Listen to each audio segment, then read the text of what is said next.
Thanks, Quinn, and welcome everybody to our meeting today. It's a nice sunny day out there, and we're getting close to that. Yesterday was that in with the lion, out with the lamb thing I'm hoping for March. So I'm glad, hope everybody was safe yesterday. It was a bad day out there. Anyways, I call the meeting to order. Disclosure any peculiar interest under the Municipal Conflict of Interest Act. Councillor Dirksen. She's going to get her. Sorry, new equipment here. I got to figure this out.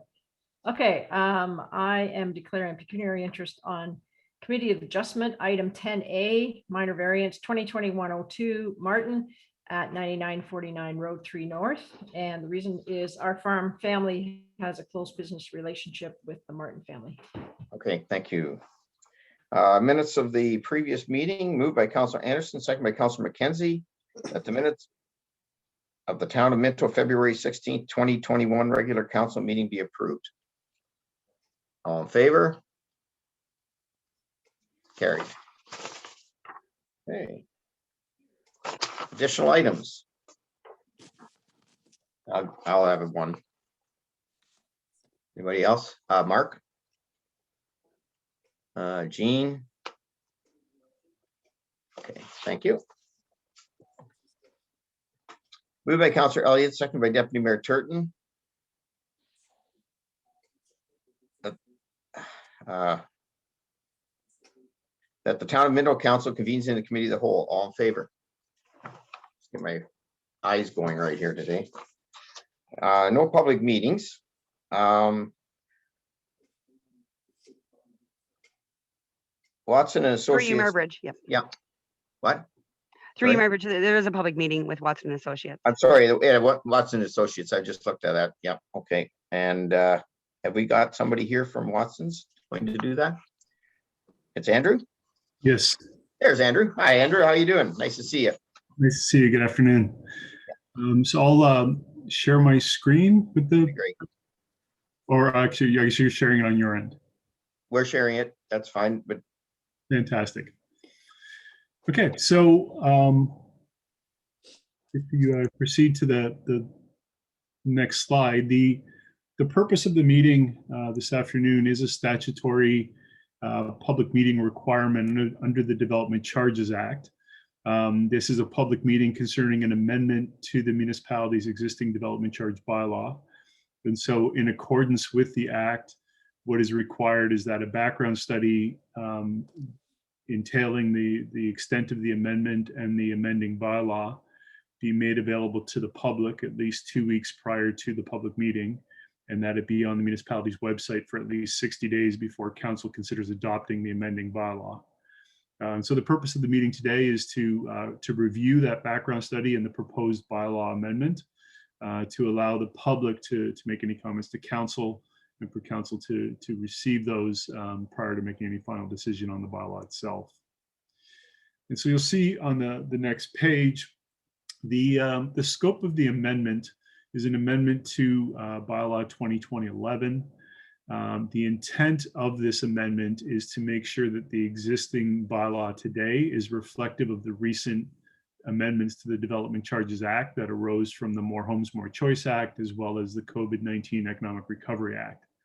The extent of those amendments are identified here. What they refer to, first of all, is that so a development charge is a mechanism that council has available to them to fund capital costs of growth related to new development. Prior to the recent amendments of the Development Charges Act, the Act identified or differentiated services between what is commonly referred to as sort of hard services and soft services. So hard services being costs for services like water, sewer, and roads, soft services for services such as parks and recreation, as an example. What the Act required with those soft services was that you could only fund up to 90% of the growth-related costs. So there was something referred to as a 10% statutory deduction that was required. That's since been removed with these recent amendments. And so we're adjusting the charges to reflect that additional funding that's available for those soft services. In addition to that, this background study has been prepared, is recoverable from the development charge, so that cost has been updated. And then also now, because studies are no longer an eligible service unto themselves, they can be considered a class of service. We've allocated those growth-related study costs under the existing bylaw to the respective services for calculation purposes. In addition to that, there are also exemptions that I'll talk about later in the presentation that are now a requirement of the Development Charges Act. In terms of types of development that are exempt from payments that have to be adhered to.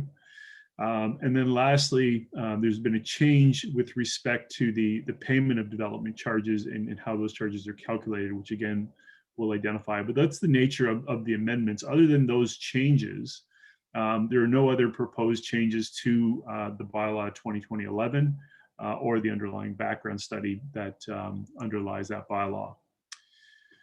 So, as I mentioned, with respect to the reduction for the soft services of parks and recreation and studies, we've removed the 10% statutory deduction, as you can see identified in the table below. That provides an additional $30,000 in eligible funding from development charges. And in terms of the growth-related studies, removing that 10% as well as identifying this amendment provides an additional $70,000 approximately. So in total, the charge has been updated to reflect an additional $100,000 in additional funding relative to what underlies the bylaw currently. When we look at what that means, this schedule that you see on the next page, page 5, is the revised schedule that would be included in the bylaw. These charges have been indexed up to 2021, so these are the rates that would currently be imposed today. So we're maintaining that same structure where the charges are imposed based on different types of residential dwelling units for the services that are available to the respective developments at the time of building permit issuance. As you can see, the charge for a single and semi-detached unit with full municipal services of water and wastewater would have a charge per unit of $9,306. If there was a smaller development, such as a bachelor or one-bedroom apartment being developed, that charge would be $4,124. The charge that's imposed on non-residential development, that being commercial, industrial, institutional, would be $3.97 per square foot.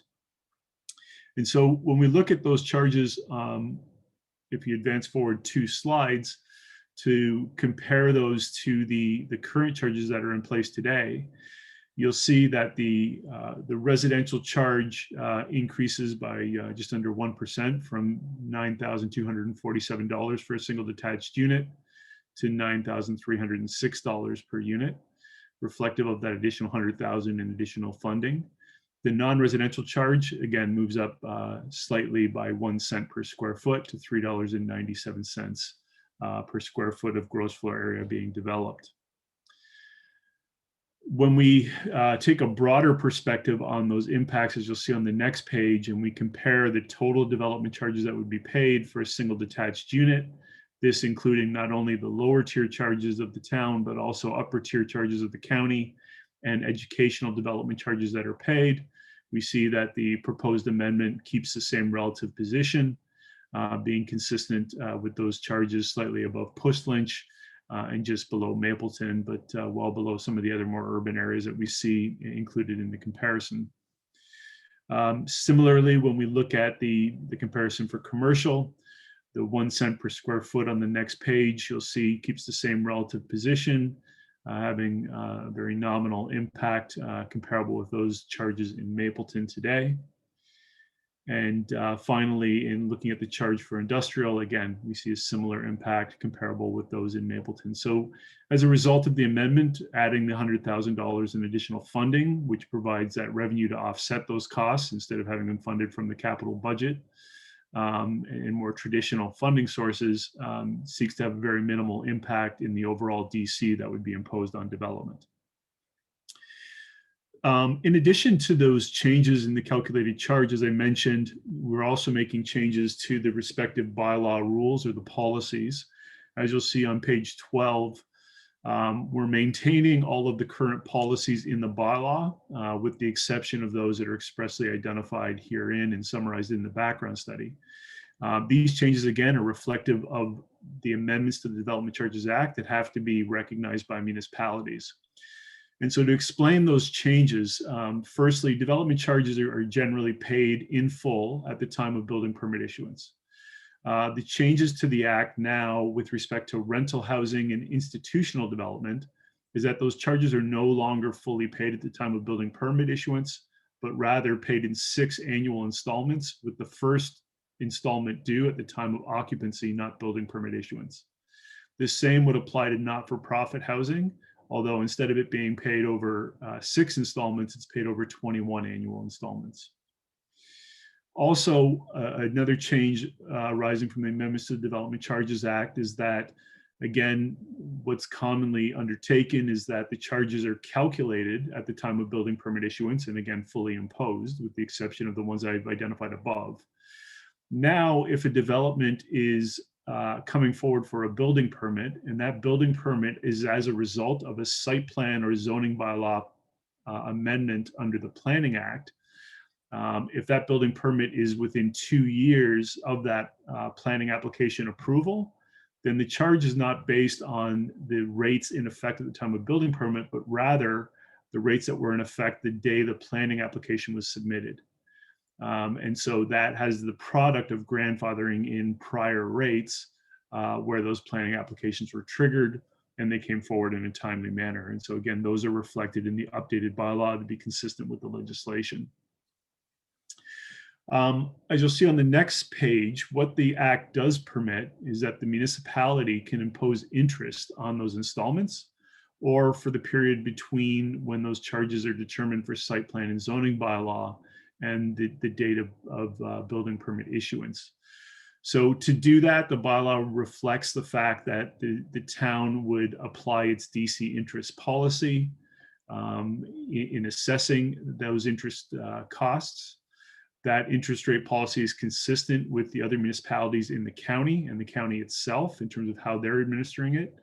The rate of interest that would be applied would be consistent with the StatsCan non-residential building construction price index based on the 5-year average historically. The interest rate that would be applied would be fixed for the duration of those installment payments.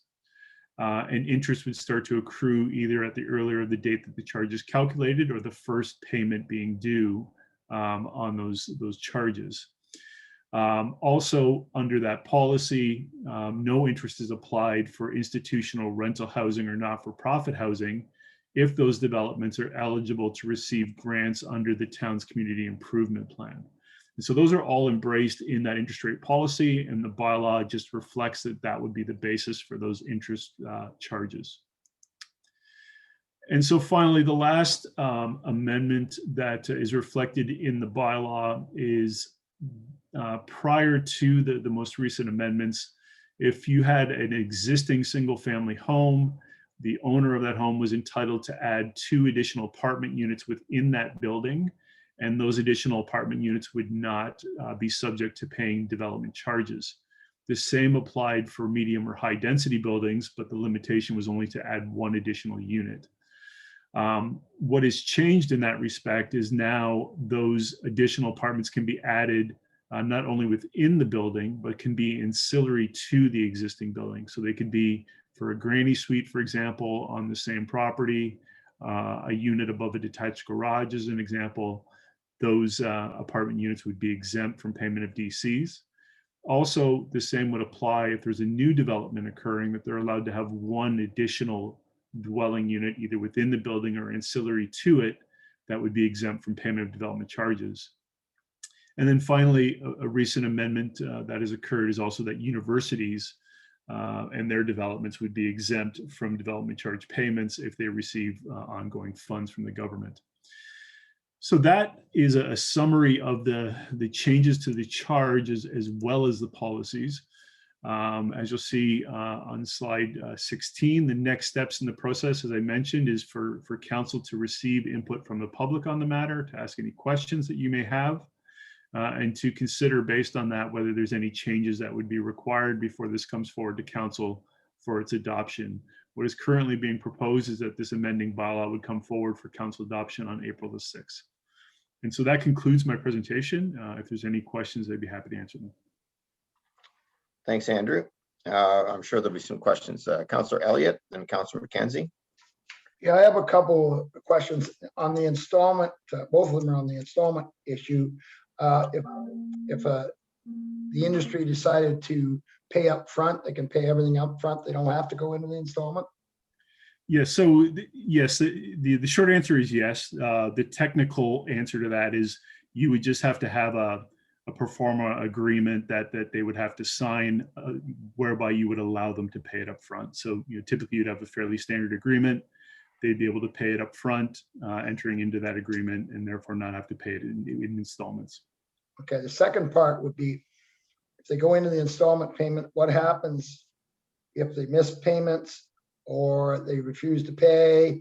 We've got people living in the place now, and how do we recover that money? Again, it's a good question. So under the Development Charges Act, firstly, if, for example, the property is triggering the installment payments because it's rental housing, for example, and then it changes to be no longer rental housing, but say condominium development as an example, then what would happen is that the remaining installments would be due and payable when that change of use occurs. If they, in that circumstance or any other circumstance, do not pay the installments, then those payments can be collected as taxes on the property. So they are ultimately paid, if not through the charge itself, as taxes on the property. Thanks, Ron. Councillor McKenzie. Thank you, Andrew, for the report. My question is, what is upper tier? What's an upper tier charge? So I noticed some municipalities don't pay that. Yeah, so the upper tier charges, so similar to the town, upper tier municipalities as well as boards of education have the ability to impose the development charges for their services. So if the upper tier municipality, for example, has county roads, those county roads can be funded from a development charge for those growth related needs as well. So the services that they're responsible for would be eligible to be funded under a DC, going through the same process that the town has gone through. So the upper tier chooses not to levy a charge for that to those municipalities. In some cases, the upper tiers do not charge, but more and more seeing that those upper tier municipalities are charging those. Thank you. Derek. Thank you, Mr. Mayor. I just want to let you know that Deputy Mayor Turton is having some technical issues. We're working to try to get him back on. Thank you. I didn't notice. I noticed he's missing. Yes. Yeah, that's always, Councillor McKenzie, that's always been a little bit of a challenge for us because some of our municipalities around us don't have upper tier charges, but I think it's a good thing, and it helps your tax base down the road and gets your infrastructure done. So the county's always had it, and we've tried to work it out. And I really appreciate, Andrew, those bar graphs that kind of show you where you are in the scheme of things. Anybody else? Gord, and then go ahead. Just further to Councillor Elliott's question, at our last meeting, we did that delegated authority. So that was so that we could do those early payment agreements, and we're also authorized to act on behalf of the county. So it hopefully will simplify it, because you're correct. A lot of developers will look at these interest charges and say, I can just pay them up front. So that enables us. And thanks to Andrew and the staff for working through this. It's a complicated subject, and with our timing of doing our renewal at the time the legislation was being changed, it makes it interesting, but I think we've got it in hand now. And I just want to add one more thing, and if you've seen there, one of the challenges we have, and we've all talked about it, is attainable housing, affordable housing, and rental housing. And one of the things that we were talking about before this happened, Andrew, was trying to come up with some solutions ourselves as to where we can incentivize some of that growth. The province kind of jumped the gun and did that for us, sort of, and which is fine. And so now, as you notice in that one column there, we talked about under our CIP program, and there's ongoing discussions there with the government as well on how we can expand our CIP program so that we can get some of those things that we really need for our workforce planning issues, for our attainable housing, for our rental accommodation. As we see more people moving to our area, we don't have those. So I'm excited about the fact that we will have some incentives to do that through our plans. And through GORD, we also, if we see that it's a project that we really are excited about, then we have the option to go to zero interest. Am I right, Gord? Yeah, yes, that's correct. And some other jurisdictions have done something similar. And as you say, it helps to provide incentives for attainable housing.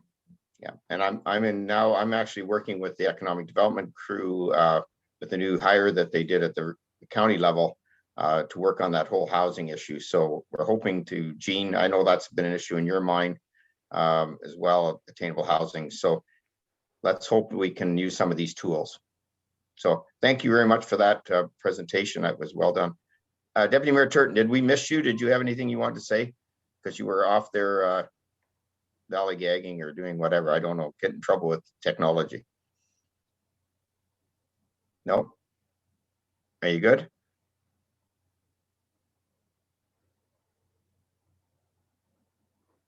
All right. Can I have a motion to accept the report? Moved by Councillor Anderson, second by Councillor McKenzie. All in favor?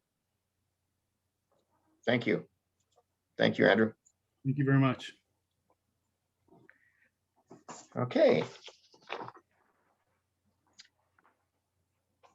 Moved by Councillor Dirksen, second by Councillor Gutson. That the Council of Town of Minto receives the correspondence for information. We have two items, Saugeen Valley Conservation Authority and Mapleton Senior Center. Does anybody want to pull anything out of there? Both good reports. Okay, all in favor? Carried. I'll turn the meeting over to the chair, Elliot.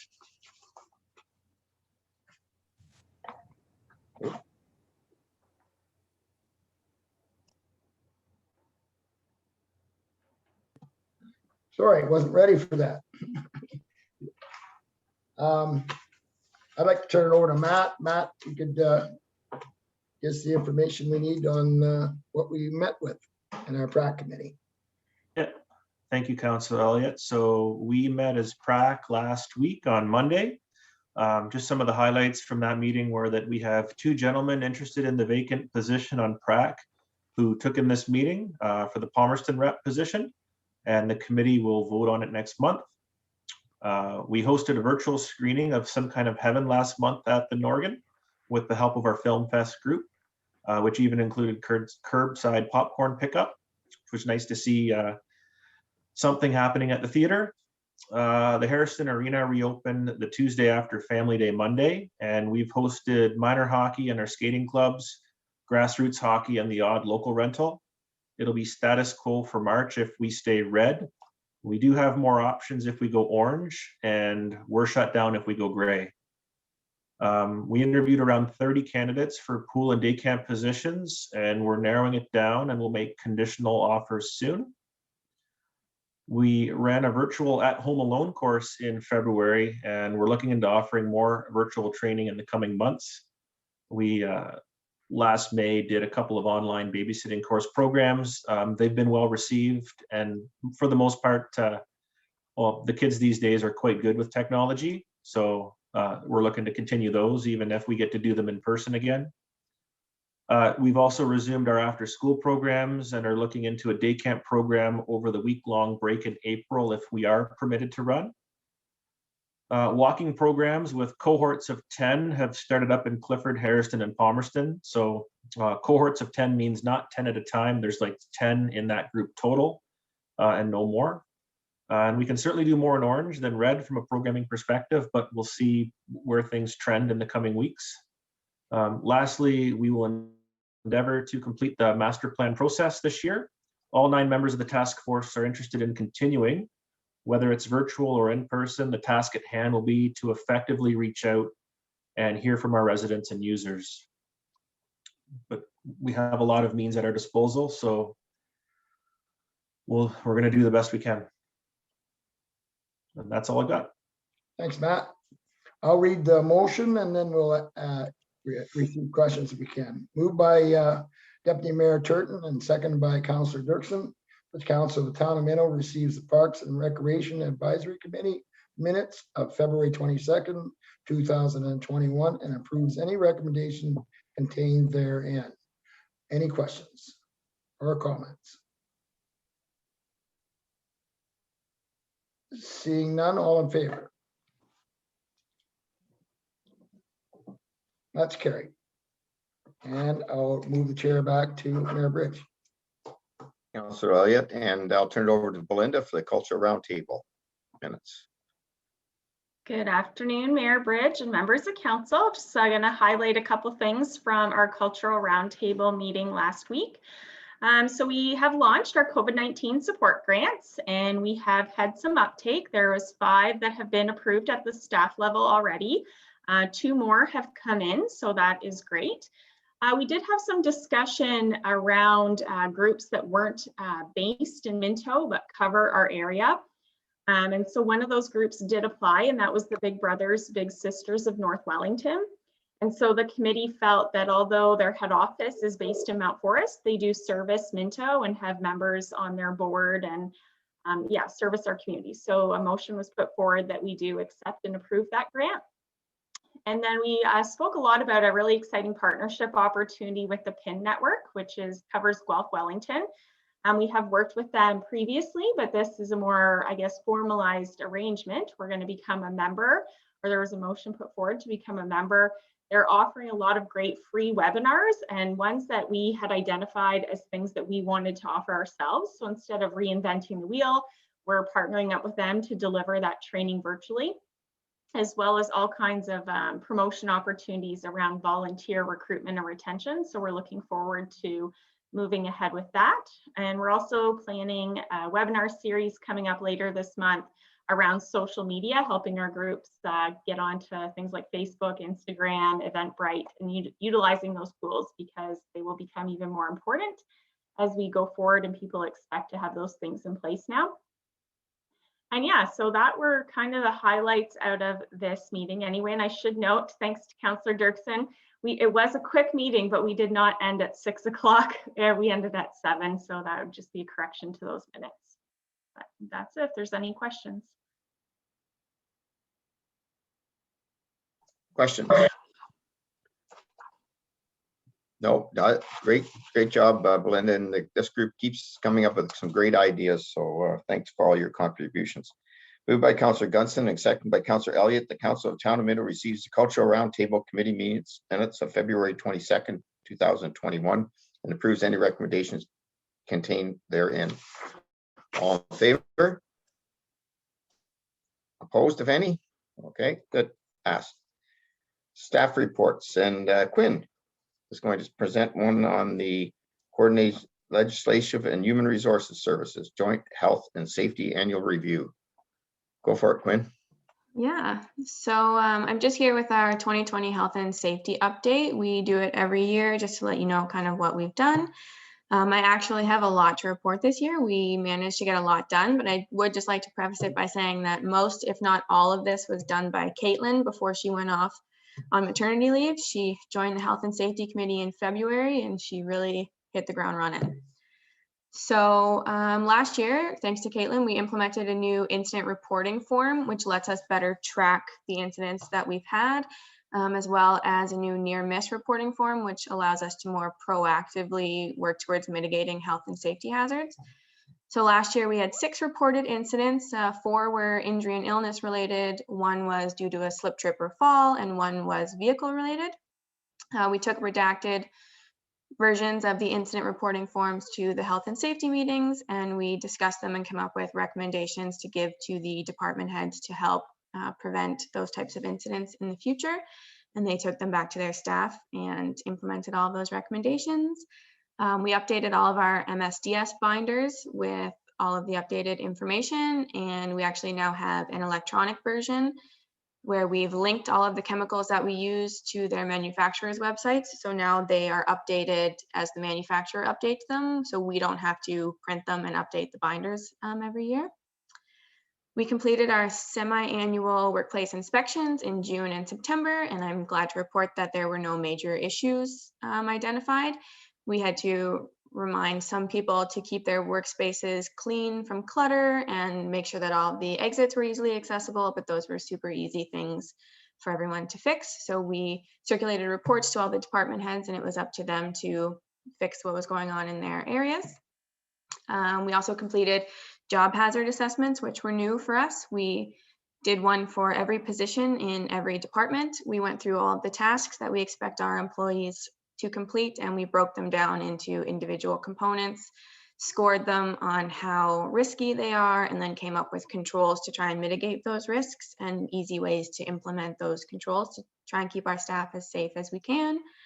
We did half of an ergonomic review. We had an ergonomic specialist come in and visit half of our staff. She had a lot of recommendations on how to improve our workstations, and we could implement a lot of those at little to no cost to the municipality. She got through about half of our staff. She was supposed to come back, but then she had an extenuating circumstance, and now we are in the middle of a pandemic, so we can't have her come back into our office, which leads me into the next portion of our report. The pandemic presented a lot of challenges last year, especially for health and safety. So we implemented a number of new policies, which Caitlin aptly named the Town of Minto Pandemic Plan. The plan continued to evolve throughout the year as new rules and new information came, but ultimately it controlled the behavior of our staff and made sure that they wear masks at all times. And we kind of scattered the public works and rec staff. And we implemented a new working alone policy so that everyone was kind of in their own space doing their own thing. We had masks available to all of our staff, and we put up barriers and new walls, and we tried to kind of compartmentalize everything and give everyone their own space. And lastly, we have our health and safety policy statement. So each year the mayor and our CAO sign the statement, and we put it up in all of our buildings so that everyone knows that we are committed to a safe and healthy workplace.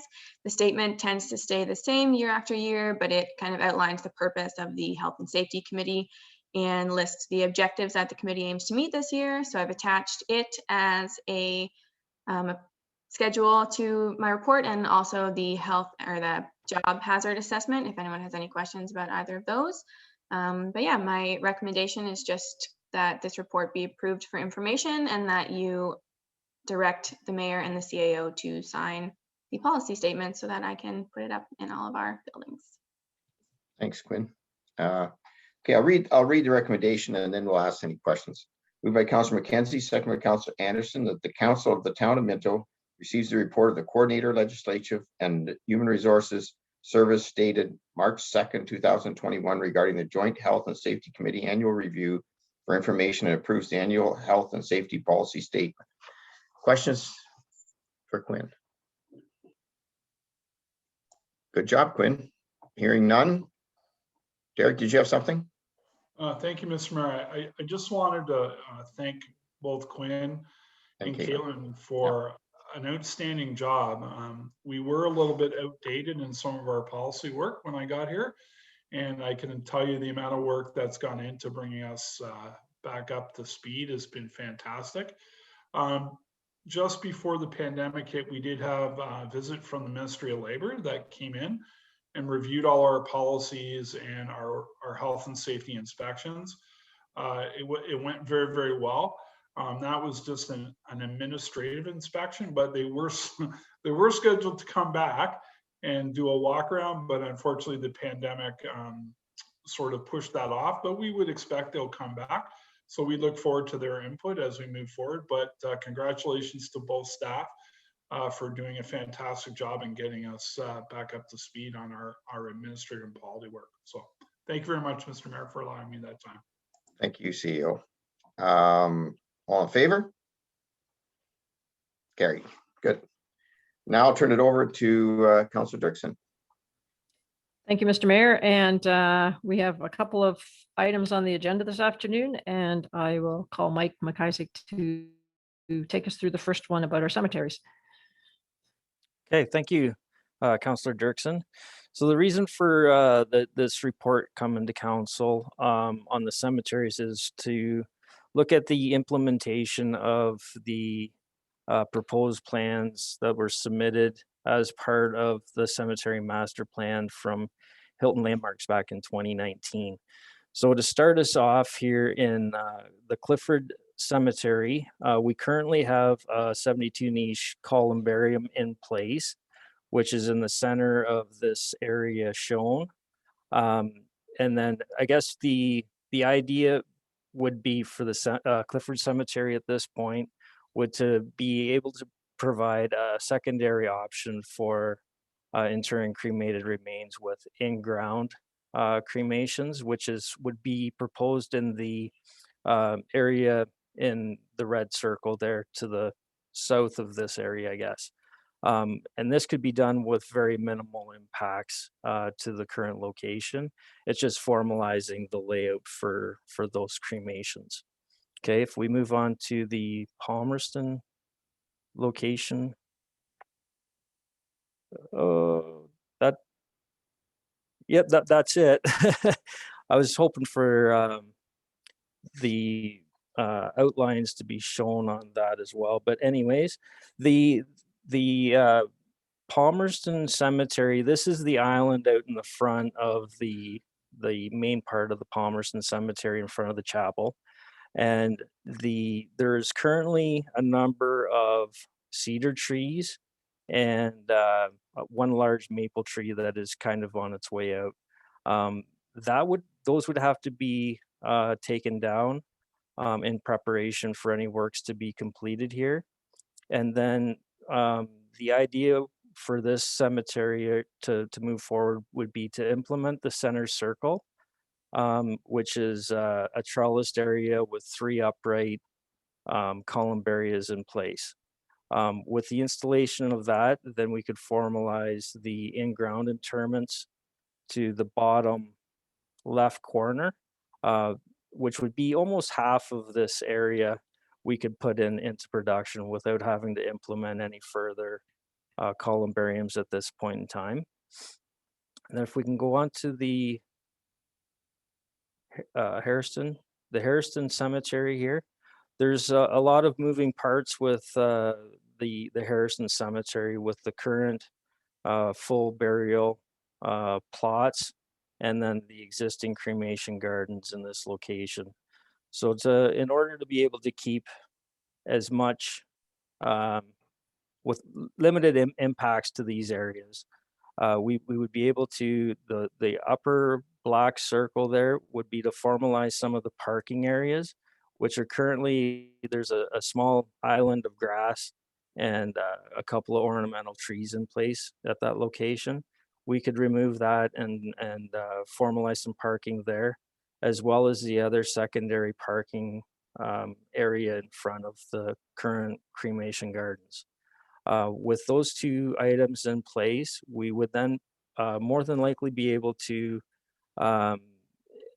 install or be prepared for a 72 niche columbarium, which would be close to the yellow circle there as shown on this diagram.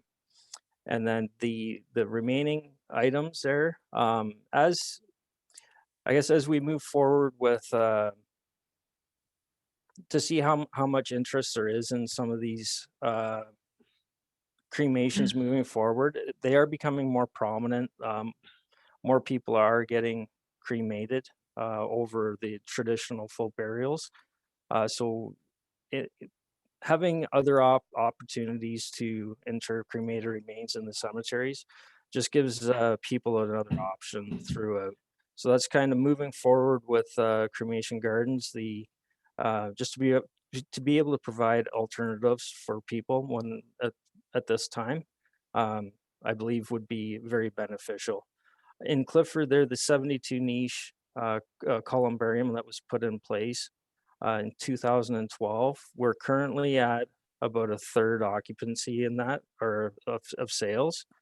So it has been a bit slower in the uptake there, but I believe with the in-ground cremation alternative there, may utilize some of the space a little bit better, that's for sure. And then I guess with just for clarification on the financial aspect of things, it does say in the report that the general ledger accounts show the Harrison and Clifford cemeteries with the dollars associated with them. Those are just the general ledger accounts that were used at the time. And the dollars associated with that aren't specific to those cemeteries. They can be used in any of the cemeteries.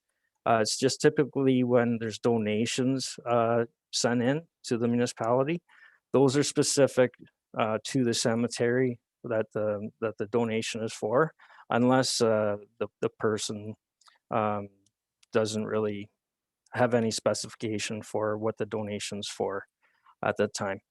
And then the other item with this too is with the sole sourcing component with Superior Monuments. They approached staff, and I believe there's a counselor as well, just with an opportunity or an option or a couple options to get some of these items implemented. And at the time, they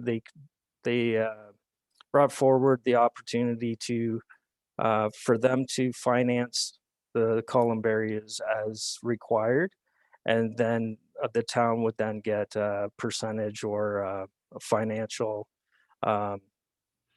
compensation for every one that's sold. Or a second option would be to fully purchase the columbaria at each year. Or a third option would be then to have 3 equal payments over 3 years for a columbarium. And the idea, I guess, with going the 3-year route would be the opportunity then could be to implement more than one at any one given time. Like, just for an example, this year, if we were to move forward with a 72 niche in Harrison, and then we may have the opportunity to do the 3 in the center circle in Palmerston, and that would provide opportunities for different people to implement some of these components moving forward. And then there could be opportunity for donations. Once people see the plan being implemented, there might be more people come forward with donations or money that they want to put specific to a certain component of one of the 3 cemeteries. Is there any questions at this point? There's a lot of information here, a lot of moving components, but try to answer what I can here. Okay, Councillor McKenzie. Yep. Through you, Judy. Thanks, Mike. Further to our chat today, yep. We'll be within our 2021 budget, right? Doing this work this year? Exactly. Yeah, the idea would be just to have that flexibility to stay within those constraints of the budget, for sure. Yeah. And in my other, I'd like to comment and say that you did seek out, you mentioned it to me, but yes, seek out another source of sources for supplying the capital items, and they referred them back to Superior. So exactly. Yeah, I did reach out to another company as well, just to see what the comparators were. And they did direct me back to Superior. And as well, I did look back at the invoice. So from 2012, the columbarium that we put in place in Clifford, the cost was almost $35,000 with taxes. And the a 72 niche from Superior that they're proposing is in around 17,000. However, to do a similar dome style with similar to Clifford would be an additional 12,000 in around there. Mm-hmm. But so you can see that the price points haven't really changed over the 9 years. They are comparable, that's for sure. And one more, is the option still out there that Superior could manage all the administration and no capital cost to us? They can't sell as part of the requirements through the Bereavement Authority of Ontario. The municipality does have to assume those responsibilities. So it would be, they could they could finance it, but we would still have to operate under our controls. So there could be an opportunity to go that route. But it's entirely like that component would be a discussion point as to how much council would like to possibly put off onto Superior that way. That may come back to us, though. It could.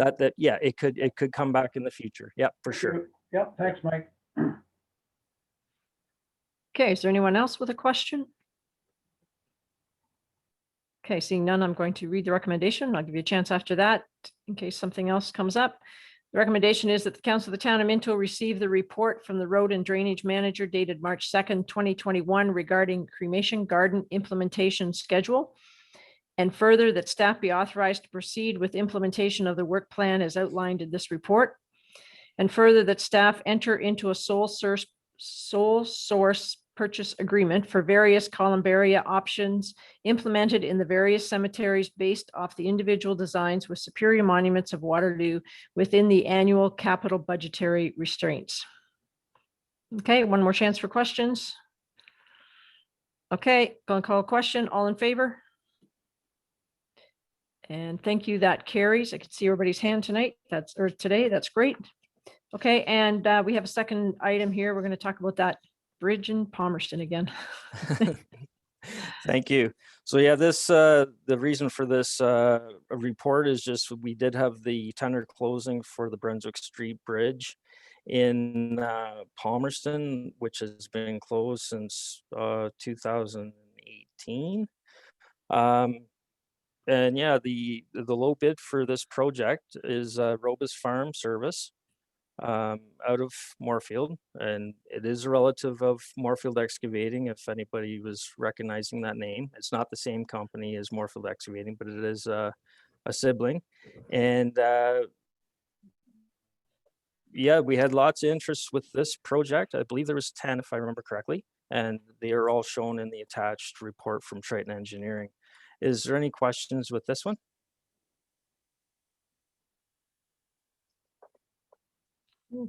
Okay, I don't. Oh, Mayor Bridge. Just like Judy alluded to, it's just thank goodness this is finally here. I mean, yeah, this has been a real hard, and you know, it's so important that we do this, Mike, because if the council would remember, if we start working on White's Road, this will be the need for this to be done so that our fire trucks can get back into that area if we ever got into a construction problem. So yeah, I'm glad it's finally done. Yeah. Thanks. Yeah, or even a motor vehicle accident on White's Road in the wrong place, and yeah, it would pretty much tie things up. That's for sure. Yeah, for sure. Okay, I'm going to read the recommendation. The Council of the Town of Minto received the report from Roads and Drainage Manager dated March 2nd, 2021 regarding the Brunswick Street Palmerston Culvert Replacement Tender results. And further, that the Council of the Town of Minto award the contract to Robus Farm Service Limited for the total price of $665,000 plus HST. Okay. One last call for questions. Oh, what did I mess up? Through you, Councilor. If you could just state who moved and seconded that motion. I missed that last time too, didn't I? Yes, I'm if sorry. you could say that. Thank you. Okay, so for this one, it is Councillor Elliott and Mayor Bridge. Do you want me to read the last ones too afterwards, or are we okay with that? We'll just read out who moved them and seconded them after this. Okay, so this one is moved by Councillor Elliott and Mayor Bridge. Okay, all in favor? And thank you, that carries. And just for the record, the last motion was made by Mayor Bridge and seconded by Councillor Gunson. And that did carry. Okay, and I'll pass the chair back to Mayor Bridge. Thank you, Councillor Dirksen. And now we're at other items as disclosed. And Mark, did you want to lead this one off tonight or today? I'm muted here. Thank you, Mayor Bridge. Just two things. I'd like to comment on the Conservation Authority budget. Deputy Mayor Dave brought his to our council, and we had a chance to review it, and you know, it was great information. Saugeen Valley, I don't believe ever did. They passed theirs last week, and there was a couple items there that I think council would have been keen to know about. So if we could remind them to send that pre-budget highlights to us so we can have a chance to see it. Fair enough. We can do that, Councillor McKenzie. And Yeah. the other thing I have is I've been asked to ask about the ATV bylaw. What's the status of that? Maybe ask CEO Thompson maybe just to say something on that. There's been some stuff going on. Okay, Yeah, thank you, Mayor Bridge.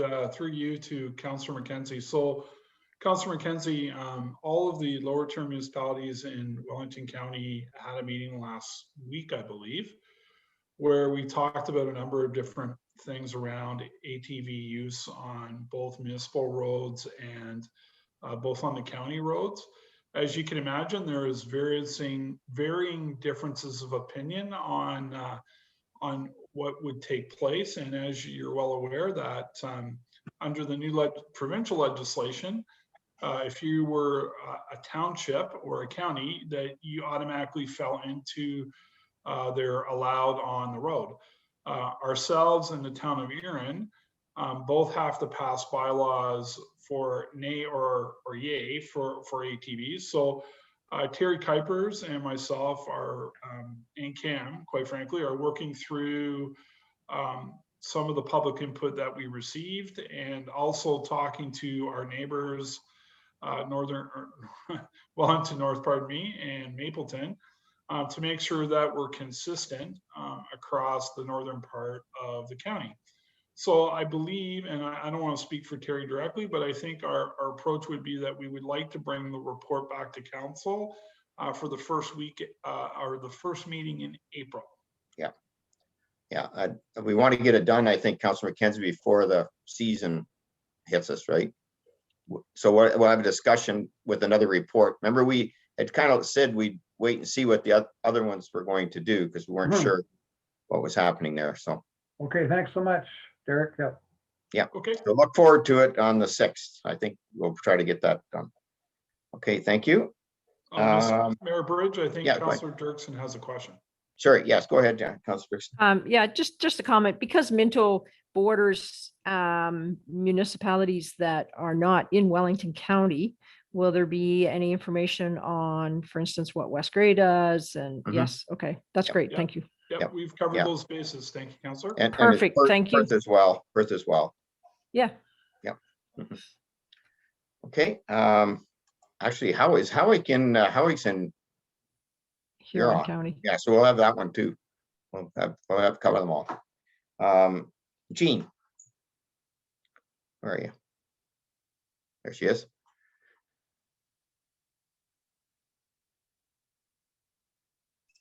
Gotta figure out where all the buttons are. That's all right.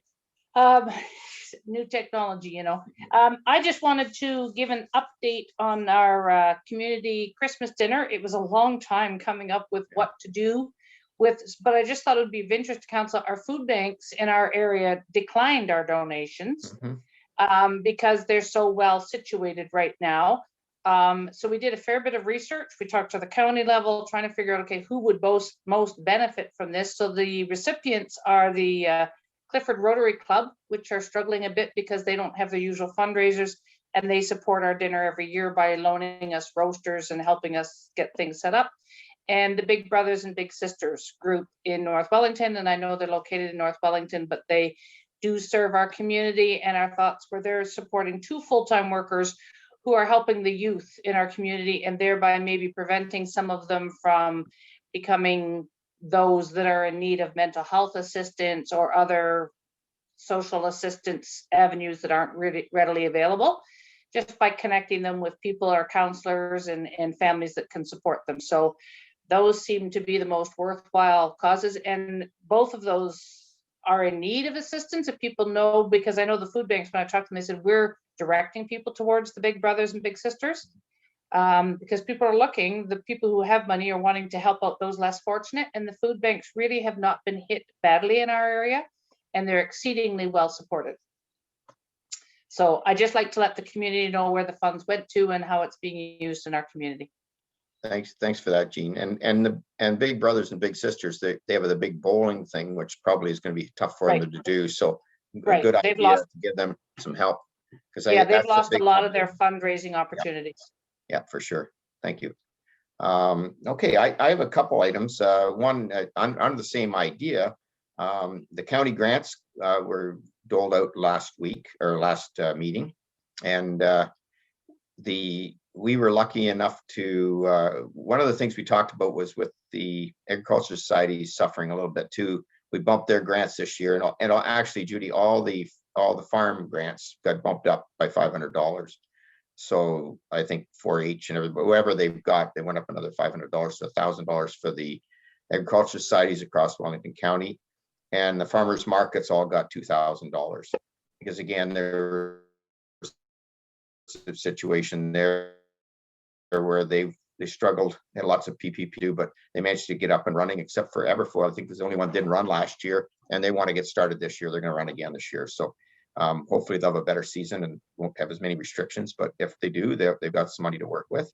And the museum, Railway Museum got a bit of money too, because of a little bit of what's going on there as far as hosting the farmers markets and stuff. So there's what that went there.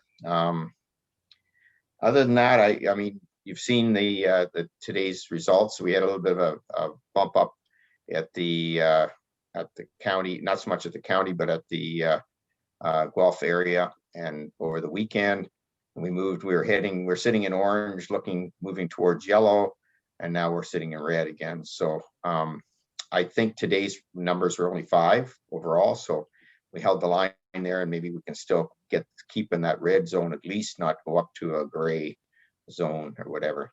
I had a meeting today at noon with all the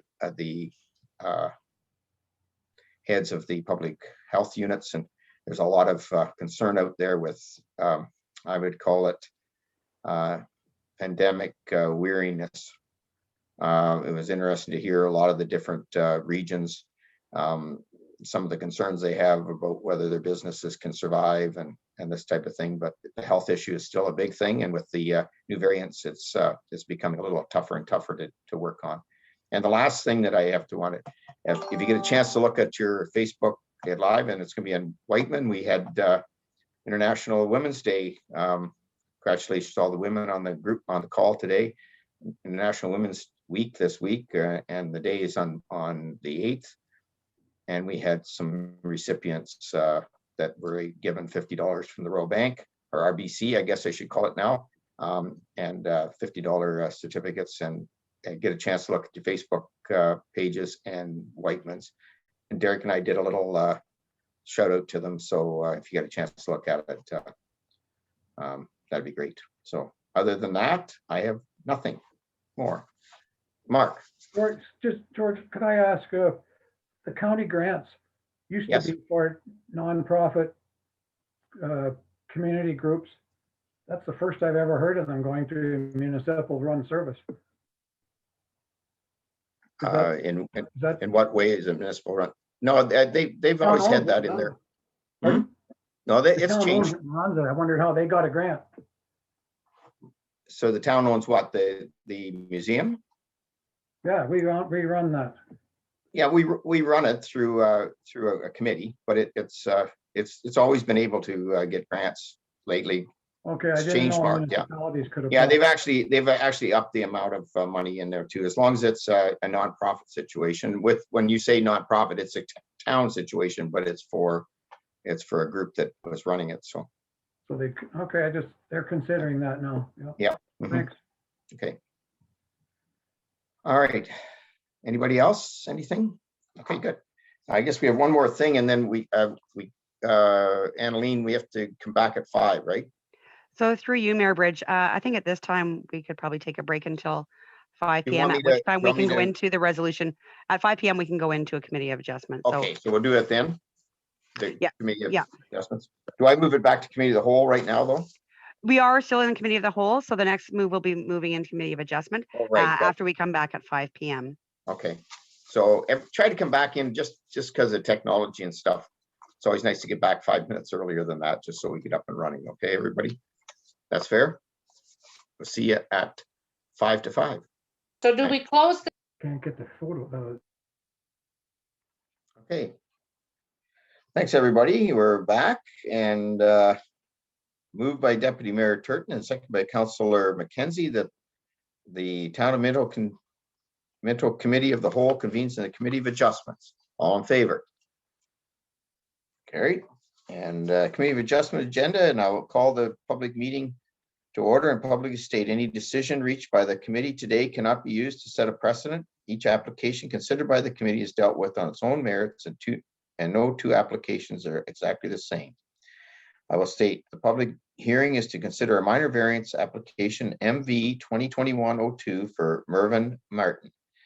I'll call on the Secretary Treasurer McRobb to state the following information. Go ahead, Judy. Go ahead. Thank you, Chair Bridge. Just wanted to make sure that you actually passed the resolution that we were going into Committee of Adjustment first. Sorry, I had Councillor Mackenzie on the line. Oh, yeah, we did that, did we not? Yeah. Yes, sorry, I just have Councillor Mackenzie on the line here. So, oh, I'm sorry. Is Councillor Mackenzie not ready? No, he is having some issues getting in, but he is working on it. So. Okay. Okay. So the subject property is legally described as Part Lot 15, Concession 12 North, municipally known as 9499 Road 3 North, Town of Minto. The subject to land is approximately plus or minus 49 acres or plus or minus 19.83 hectares in size. The purpose and effect of the application is to permit the construction of a 148.6 meters squared or 1,600 foot squared addition to an accessory structure utilized as a home industry. The applicant is seeking relief from the section 6.14B of the Corporation of the Town of Minto's Comprehensive Zoning Bylaw 0186 as amended. Section 6.14B states that the maximum square footage of any or all buildings or structures used for a home industry shall not exceed 232.25 meters squares or 2,500 foot squared, whereas the applicant is proposing 295.80 meters squared or 3,184 feet squared. Additional relief may be considered at this meeting. The notices were mailed to the property owners within 200 feet or 60 meters of the subject property, as well as the applicable agencies on February 19th, 2021, and posted on the subject property. The following comments were received from Matthew Doust, planner for the County of Wellington, and Ashley Sawyer, planning technician, admin assistant for the Town of Minto. Back to you, Mayor Bridge. Thank you. And I will now ask Ashley if she could make the town report. The county report is there, and I believe you can speak to the county report, Ashley, if there's any questions. Yeah, for sure. So this property is a 49-acre parcel. It's currently used agriculturally, and there is an accessory structure that is used partially as agricultural storage. The other half is for the home industry. So the home industry is a welding and fabrication shop where they repair snowplow blades. So the home industry use is permitted in the zoning bylaw so long as they follow certain requirements. They can't create a traffic problem. They can't have more than 2 employees. It can't negatively impact any neighboring landowners, and it must adhere to all setback requirements, no illuminated signs. All of that fun stuff is already covered. So the applicant is seeking to build a 1,600 square foot expansion, which would put him 684 square feet over what is permissible. When you look at the size of the property, though, it's not a very big portion of the property. So as a result, Wellington County's Planning Department are in support of the application. They believe it's minor and it maintains the general intent and purpose of the official plan and the zoning bylaw. Town staff are of the same opinion. We believe that the variance is minor and appropriate for the property. And we did receive a report from Saugeen Valley Conservation, and their report indicated that they believe it's minor as well, and it is generally acceptable to them. Any questions for Ashley on either report? Okay, thank you. And then I will now call if the applicant, Mervyn, is on the line, I believe, if you would want to speak to it, or it's up to you, Mervyn.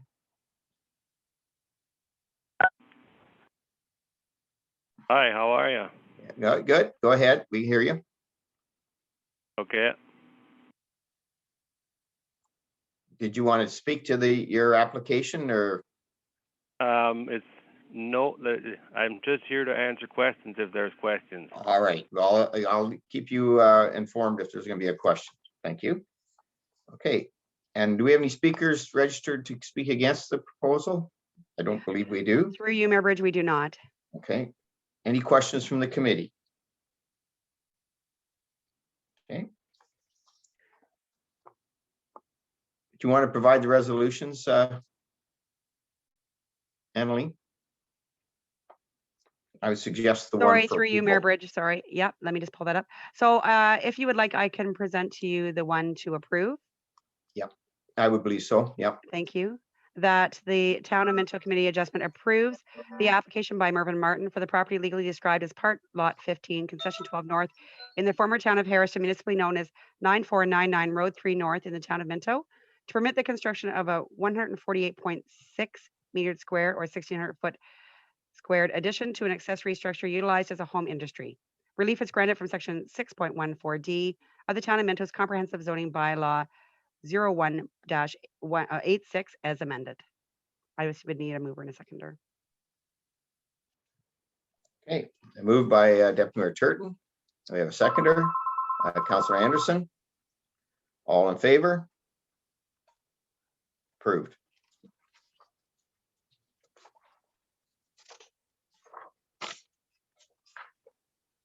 Okay, so I will state the following. Anyone wishing to receive a copy of the notice of decision of the Committee of Adjustment in respect to the minor variance application must make a written request to the clerk of the town of Minto at 5941 Highway 89, Harrison, NOG 1ZO, or by email at annaleen@town.minto.on.ca. I now officially adjourn the public hearing, sorry. Motion by Councillor Anderson, second by Deputy Mayor Turton, that the Committee of Adjustment convenes at a regular council meeting. All in favor? Opposed? None.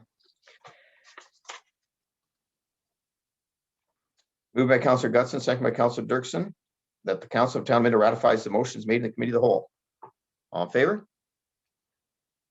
Carried. Moved by Deputy Mayor Turton and second by Councillor Anderson, that the bylaw number 2021-19 to confirm the actions of the Council of the Corporation of Town of Minto be introduced and read first, second, and third time and passed open council and seal with seal of the corporation. All in favor? I'm not seeing any hands, sir. Okay, opposed. Okay, no. Be quicker on this one, I bet you. Moved by Councillor McKenzie, second by Councillor Elliott, that the Council of Town of Minto adjourns to meet again at the call of the mayor. Go ahead, Annaleen. Did you have a question? Through you, Mayor Bridge, can we just change that from Councillor McKenzie to? Oh, right. Yeah, he's not here on there. He's never got back on. Thank you to Councillor Anderson. Yep, Councillor Anderson, will you be all right with that? Okay. All in favor? I'll just stay on the phone and vote. Oh, I hear you there. Okay. You're good. All right. Thanks, everybody. Thanks for a good meeting. Take care.